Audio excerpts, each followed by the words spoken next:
ஆதியாகமம் 6ஆம் அதிகாரம். மனுஷர் பூமியின் மேல் பெருகத் துவக்கி அவர்களுக்கு குமாரத்திகள் பிறந்தபோது தேவகுமாரர் மனுஷ குமாரத்திகளை அதிக சௌந்தரியமுள்ளவர்கள் என்று கண்டு அவர்களுக்குள்ளே தங்களுக்கு பெண்களை தெரிந்து கொண்டார்கள். அப்பொழுது கர்த்தர், என் ஆவி என்றைக்கும் மனுஷனோடே போராடுவதில்லை, அவன் மாம்சம்தானே, அவன் இருக்கப் போகிற நாட்கள் 120 வருஷம் என்றார்.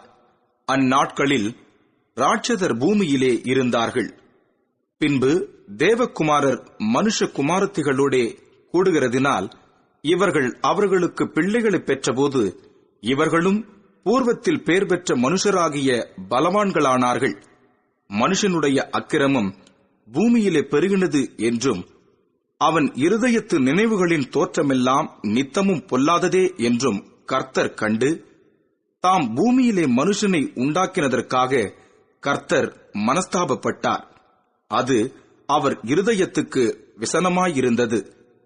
அப்பொழுது கர்த்தர், நான் சிருஷ்டித்த மனுஷனை பூமியின் மேல் வைக்காமல் மனுஷன் முதற்கொண்டு மிருகங்கள், ஊரும் பிராணிகள், ஆகாயத்து பறவைகள் பரியந்தமும் உண்டாயிருக்கிறவைகளை நிக்கிரகம் பண்ணுவேன். நான் அவர்களை உண்டாக்கினது எனக்கு மனஸ்தாபமாய் இருக்கிறது என்றார். நோவாவுக்கோ கர்த்தருடைய கண்களில் கிருபை கிடைத்தது. நோவாவின் வம்ச வரலாறு. நோவா தன் காலத்தில் இருந்தவர்களுக்குள்ளே நீதிமானும் உத்தமனுமாய் இருந்தான். நோவா தேவனோடே சஞ்சரித்துக் கொண்டிருந்தான். நோவா சேம், காம், யாபேத் என்னும் 3 குமாரரை பெற்றான். பூமியானது தேவனுக்கு முன்பாக சீர்கெட்டதாயிருந்தது.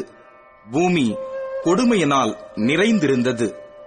தேவன் பூமியை பார்த்தார், இதோ அது சீர்கெட்டதாயிருந்தது.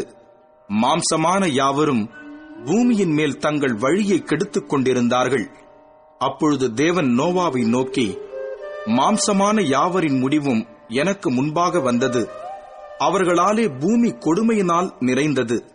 நான் அவர்களை பூமியோடும் கூட அழித்து போடுவேன்.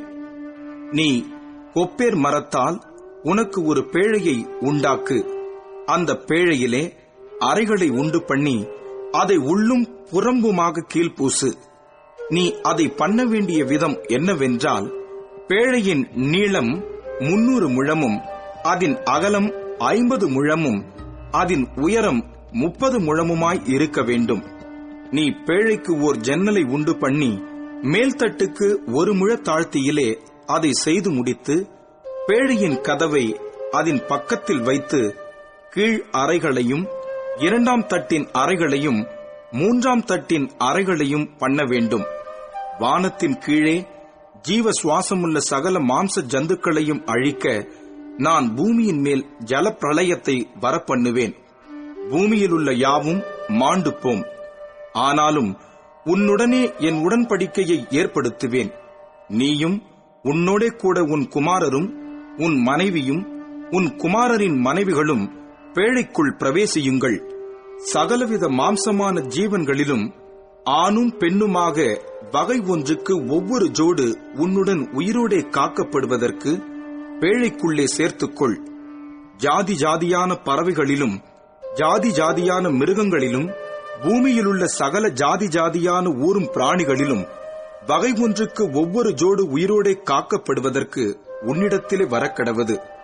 உனக்கும் அவைகளுக்கும் ஆகாரமாக சகலவித போஜன பதார்த்தங்களையும் சேர்த்து உன்னிடத்தில் வைத்துக்கொள் என்றார். நோவா அப்படியே செய்தான். தேவன் தனக்கு கட்டளையிட்டபடியெல்லாம் அவன் செய்து முடித்தான்.